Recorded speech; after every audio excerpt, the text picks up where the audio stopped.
How does live shopping and social commerce look like in Southeast Asia right now? Because you're, as you said, are based in Thailand. Is it a huge part of the culture like it is in China, or is there still some catching up happening? How is it different from China, even though it's also Asian? Can you tell us a little bit more about the nuances there?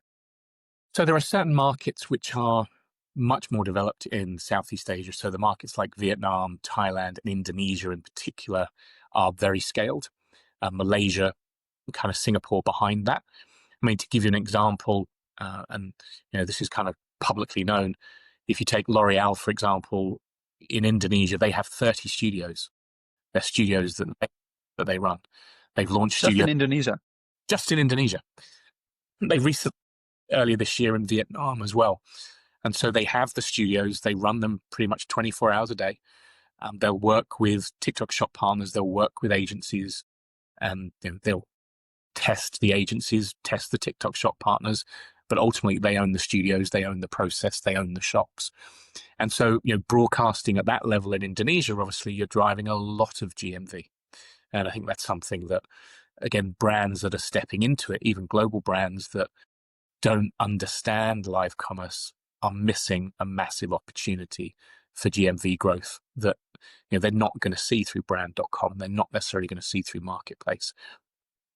I mean, live commerce is still a percentage of total commerce, but from marketplaces, if you look at the likes of Shopee and Lazada, they have big days on 11/11 on Singles Day.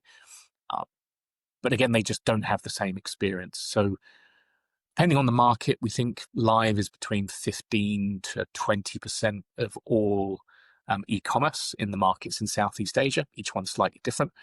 But what we're starting to see is the emergence of these very scaled, specialized businesses, the TikTok shop partners, that are going multi-nation. And so there are a couple in Southeast Asia which have scaled tremendously and doing a couple of 100,000 hours a year for brands.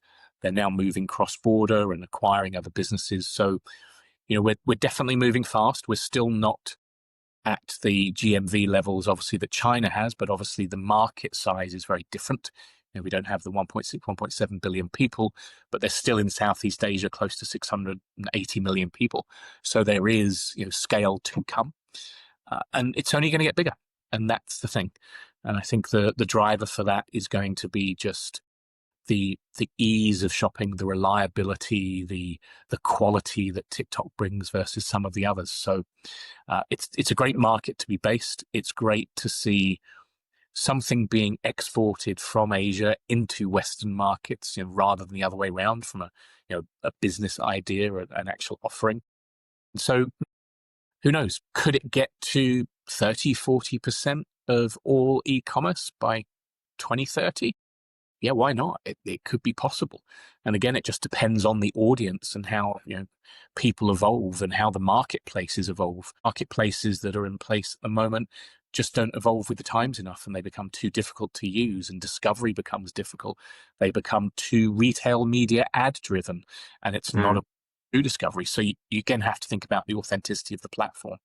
And I think if you're a brand, the difference that Live brings, and TikTok in particular, if you look at some of the metrics that you use to manage your other media spend, when somebody joins a live stream, you've got to remember that's 100% brand owned. It's 100% above the fold. It's 100% leaned in. You don't have a captive audience like that on any other channel. And when you're buying attention, as brands do, when they're trying to buy validated 3-second clips on YouTube or Instagram, you have hundreds of thousands of hours that you're doing on TikTok on live, but you're not actually thinking about the monetary value, the halo effect beyond the actual GMV that it drives.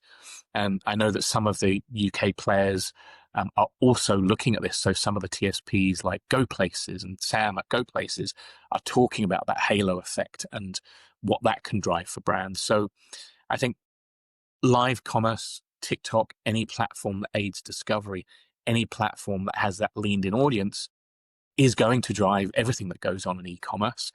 but I think it will become more than just the ascendant form of e-commerce. It will be the dominant form of e-commerce in the not too distant future.